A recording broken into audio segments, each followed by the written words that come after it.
Balassagyarmat Civitas Fortissima, a legbátrabb város, az ország északi részén, az Ipoly folyó mentén, a Nógrádi medencében fekvő határváros. A jelentős történelmi múlttal, gazdag kulturális hagyományokkal, vallási sokszínűséggel rendelkező település a térség oktatási, kulturális, gazdasági és egészségügyi központja.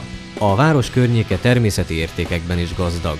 Balassagyarmat és az Ipoly Erdő Zrt. Területén fekszik Nyíries, ami július 25-én immár 23. alkalommal adott otthont a Palóc triatlon versenynek. Mellettem ül Krokó Péter 50-es Ironman.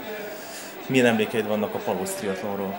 Csodálatos emlékek, hiszen ez egy nagyon szép környéken, nagyon sikeres versenyről beszélünk, hiszen nagyon sokan indultak ott, és hát ahányszor elindultam, annyiszor nyertem, azt hiszem, hogy ennyire fogadoltság lehet az emberben.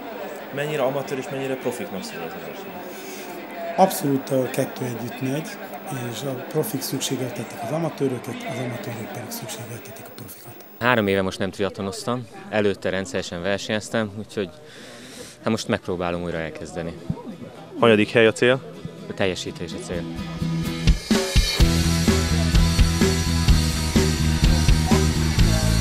Nem szeretnék sokat öregedni időben. Tavaly 1.18 volt, hát az idén is ennyit szeretnék. Mi az erősséged? Futás.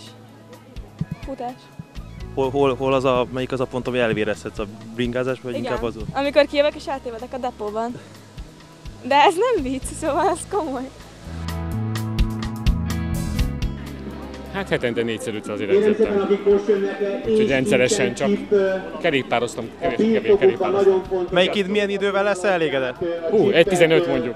A versenybírónak le kell ellenőrizni a számokat a biciklin, a sisakon, akkor rendben van-e, be van dugaszolva, az ülést meg kell néznie, rajtszámot, hogy nála van-e. A végén, ha kiviszik a biciklit, akkor szabályosan beemásét vigyék ki.